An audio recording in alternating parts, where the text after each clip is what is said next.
Jadi teman-teman belajar agama dari muda. Jangan sudah tua baru mau belajar. Tentu tidak sama sekali mengucapkan kalimat ini untuk tidak menghormati atau menghina orang tua kita, bukan. Tapi teman-teman, kalau kita masih muda belajar berbeda keadaannya. Kita masih lebih fresh, akal, kekuatan, waktu, semangat berbeda. Ya. Maka gunakan waktu muda itu betul-betul untuk belajar agama, supaya kita sampai pada umur tua sudah faham semuanya. Gitu kan? Makanya Urwah bin Zubair rahimahullah, salah satu tabi'in yang masyhur dengan ilmunya yang luas, dia anaknya Zubair bin Awam. Zubair bin Awam radhiyallahu sahabat Nabi yang dijamin masuk surga. Salah satu dari 10 orang yang dijamin masuk surga, Zubair bin Awam. Anaknya namanya Urwah. Urwah yang terkenal ulama tabi'in. Beliau mengatakan, dan tidak ada sesuatu yang paling buruk aku lihat dibandingkan orang tua yang bodoh dalam agama. Mana dia dari masa mudanya? Kalau ada orang tua Masya Allah hadir di majelis, luar biasa, itu sangat bagus, gitu kan. Tapi ada orang sudah sampai tua pun tidak belajar agama, sama sekali nggak ngerti. Mungkin kita temukan sholatnya masih salah. Saya berapa kali masuk dalam masjid teman-teman sekalian, sayang sekali kadang-kadang hati ini ngerenyuh gitu loh. Kok bisa orang sudah sangat tua, rambutnya putih, sholatnya masih salah. Sholat yang akan dihisab pertama kali hari kiamat, safnya salah, takbirnya salah, bacaannya tidak jelas gitu loh. Padahal sudah tua. Lalu mana dia dari masa mudanya nih? Minimal rukun Islam gitu kan. Tapi ini subhanallah jauh. Makanya kalau belajar dari muda berbeda, ya. Kami menyaksikan sendiri subhanallah majelis-majelis di Masjid Nabawi, ya, di Masjid Haram Mekah, yang hadir di majelisnya ulama besar itu anak-anak kecil, dibawa sama orang tua mereka masih SD, udah hadir di majelisnya para ulama-ulama besar. Ini 10 tahun ke depan ilmunya bagaimana anak ini? Dulu di majelisnya ulama-ulama besar, dulu sama ayahnya. Dan tiap hari, tiap jadwal syekh itu didatangi sama dia. Nanti syekh mana orang tuanya bawa dia. Maka anak ini sibuk dengan ilmu dari kecil. Nah ini diharapkan nanti insya Allah bisa jadi kader-kader umat. Kalau orang tidak faham agama teman-teman, masa muda dia tidak gunakan, maka kapan dia akan gunakan?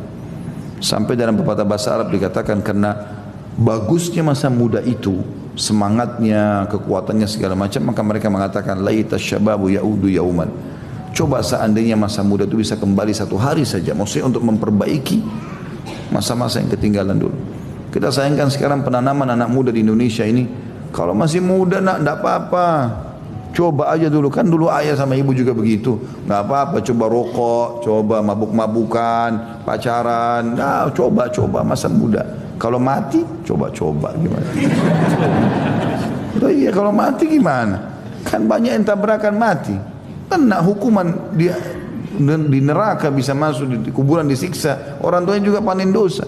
Nggak ada istilah begitu. Jadi akhirnya kesannya tawuran itu sudah biasa. Ya coret-coret baju kalau lulus sudah biasa. Itu kenang untuk apa? Kenapa bajunya nggak disedekahin? Kasih orang miskin banyak pahala.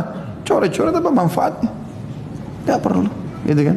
Kadang-kadang hanya untuk urusan yang kosong. Saya lihat kosong sekali. Bangga jalan di jalanan tidak pakai helm, gini macet jalan, untuk apa? Manfaatnya apa? Akhlaknya mana ini? Didikan apa yang diberikan gitu? Sama sekali nggak benar, dan jangan dijadikan sebagai sebuah kebanggaan itu. Kadang-kadang anaknya bisa menunjukkan sebuah action tertentu, dan itu tidak baik.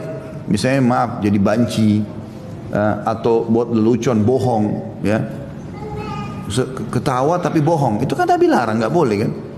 Kata Nabi SAW, aku akan jadi penjamin di surga, di tempat terbawa atau sekeliling surga itu ada istana, aku pun ada di sana nanti bersama mereka. Bagi orang yang meninggalkan perdebatan walaupun dia benar, ribut-ribut ini nggak ada dalam Islam. Dan biarpun dia benar, sudah jelaskan, orang tidak mau tahu, ya sudah terserah, tinggalkan saja. Dan aku penjamin di tengah-tengah istana surga, ada camp di sana, ada istana dia akan dapatkan bagi orang yang meninggalkan dusta walaupun bercanda. Tapi ada orang tua bangga anaknya, oh ini bisa ngarang-ngarang cerita nih, lucu, ayo ini dengarin semua nih, ketawa. Loh kok aneh ini, anaknya dusta didukung, ini bagaimana modelnya ini? La haula wala quwata illa billah.